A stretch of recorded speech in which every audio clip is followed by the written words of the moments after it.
Shri V P Sreepadmanabhan ഇന്നിപ്പോൾ നരേന്ദ്രമോദി പറയുകയാണ് വയനാട്ടിൽ തോൽവി ഭയന്ന് രാഹുൽ ഗാന്ധി ഉത്തരേന്ത്യയിലേക്ക് വരുന്നു, റായ്ബറേലിയിൽ മത്സരിക്കുന്നു. വയനാട്ടിൽ രാഹുൽ ഗാന്ധി തോൽക്കും എന്ന് പ്രധാനമന്ത്രിയോട് പറഞ്ഞു കൊടുത്ത ആരാണെന്ന് അറിയില്ല.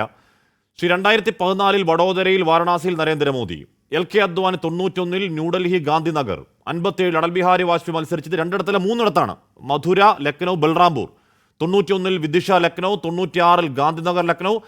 അങ്ങനെ നിങ്ങളുടെ നേതാക്കളൊക്കെ രണ്ടിടത്തും മൂന്നിടത്തും മത്സരിച്ച പാരമ്പര്യമുള്ള നിങ്ങൾ രാഹുൽ ഗാന്ധി രണ്ടാമതൊരു സ്ഥലത്ത് മത്സരിക്കുന്നതിനെ അങ്ങനെ അങ്ങ് പരിഹസിക്കാൻ അവകാശമുണ്ടോ ശ്രീ പത്മനാഭൻ? അത് അങ്ങനെയല്ല അതിനെ കാണേണ്ടത്. കേവലം ഒരാൾ ഒന്നിലധികം സീറ്റിൽ മത്സരിക്കുന്ന ഒരു കാര്യമായിട്ടല്ല കാണേണ്ടത്. ഈ അമേഠി മണ്ഡലം അല്ലെങ്കിൽ റായ്ബറേലി മണ്ഡലം എന്നൊക്കെ പറയുന്നത് ഒരു കുടുംബം പതിറ്റാണ്ടുകളോളം കൈവശം വെച്ച് അനുഭവിച്ച്, എന്നാൽ അവിടുത്തെ വോട്ടർമാർക്ക് ജനങ്ങൾക്ക് ഒന്നും കിട്ടാതെ തിരിച്ച് ഇങ്ങനെ ഒരു VVIPമാരാണല്ലോ അവിടെ നിന്നും ജയിച്ചവരൊക്കെ. 977 റായ്ബറയിൽ നിന്ന് രാജു നാരായണൻ ജയിച്ചപ്പോൾ അദ്ദേഹം അപ്പോഴും മന്ത്രിയായിട്ടുണ്ട്. അമേഠിയിൽ നിന്ന് രവീന്ദ്ര പ്രതാപ് സിംഗ് ആണ് ജയിച്ചത്, ജനസംഘ ബാക്ക്ഗ്രൗണ്ടുള്ള. അദ്ദേഹം മാത്രമായിരുന്നു ഒരു VVIP അല്ല ഒരാൾ. അതിനുശേഷം 98 BJPക്ക് അമേഠി കിട്ടിയിട്ടുണ്ട് സഞ്ജയ് സിംഗിലൂടെ. സഞ്ജയ് സിംഗ് ഒരു VVIP ആണ്, കാരണം അദ്ദേഹം അവിടുത്തെ ലോക്കൽ രാജാവാണ്.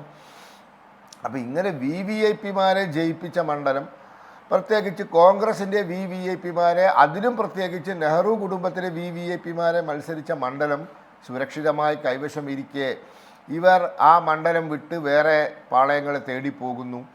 പിന്നീട് അമേഠി ഉപേക്ഷിക്കുന്നു. ഉത്തർപ്രദേശിൽ കോൺഗ്രസിൻ്റെ ഏക സിറ്റിംഗ് സീറ്റായ റായ്ബറേലിയിലേക്ക് രാഹുൽ ഗാന്ധി അവിടുന്ന് രാജ്യസഭയിലേക്ക് പോയ ഒഴിവിലേക്ക് പോകുന്നു.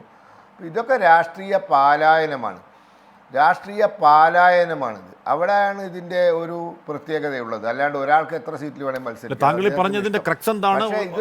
താങ്കൾ പറഞ്ഞതിന്റെ ക്രക്സ് രണ്ടിടത്ത് മത്സരിക്കുന്നു എന്നുള്ളതാണ്.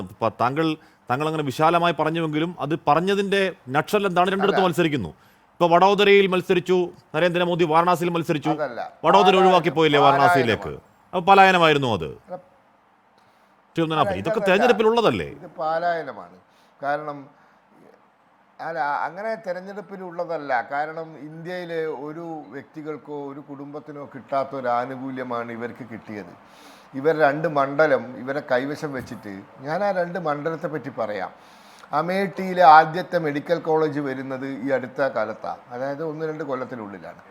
ഇവർ 40 വർഷം കൈവശം വെച്ചിട്ട് എന്ത് ചെയ്തു? അമേഠിക്ക് റോഡ് ധാറ് ചെയ്തില്ല, കുടിവെള്ളമില്ല, ശൗചാലയങ്ങളില്ല, വീടുകളില്ല.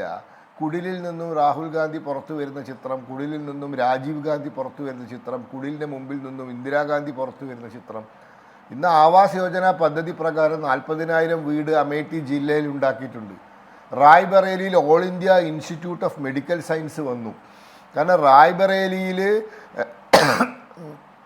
ഈ സ്ഥാപനം കടലാസിൽ എഴുതി വെച്ച് പോയതാണ് ഈ UPA സർക്കാർ. അത് യാഥാർത്ഥ്യമാക്കിയത് ഞങ്ങളാണ്. അമേഠിയിൽ ഒരു സൈക്കിൾ ഫാക്ടറി തുടങ്ങാൻ വേണ്ടി ഭൂമി ഏറ്റെടുത്ത് അവിടെ രാജീവ് ഗാന്ധി ഫൗണ്ടേഷൻ്റെ ഗസ്റ്റ് ഹൗസ് ഉണ്ടാക്കി ഇവർക്ക് താമസിക്കാൻ. അമേഠിയിൽ കുടിവെള്ളമില്ലാത്ത അമേഠി, ഞാൻ ചോദിക്കട്ടെ, ഗൗരിഗഞ്ച് റെയിൽവേ സ്റ്റേഷൻ നമ്മളത് വികസന പ്രശ്നമാണ്, നമ്മളത് കുറച്ചുകൂടി വിശാലമായി ചർച്ച ചെയ്യേണ്ടതാണ്. അങ്ങനെയെങ്കിൽ UPയുടെ മറ്റ് സ്ഥലങ്ങളിൽ എന്തൊക്കെയാണ് നമുക്ക് വിശാലമായി ചർച്ച. പക്ഷേ ഇവിടെ പ്രശ്നം എന്താണ്? ഇവിടെ പ്രധാനമന്ത്രി നരേന്ദ്രമോദി പറയുന്നത് വയനാട്ടിൽ തോൽക്കുമെന്ന് ഉറപ്പുള്ള രാഹുൽ ഗാന്ധി ഇങ്ങോട്ടേക്ക് വരുന്നു.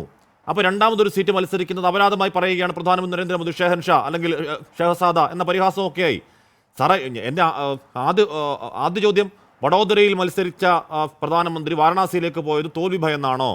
വഡോദര ഇട്ടൊഴിഞ്ഞ് വാരണാസി എടുത്തത് പലായനമാണോ? ആ ചോദ്യം അവിടെ നിൽക്കാനല്ലേ?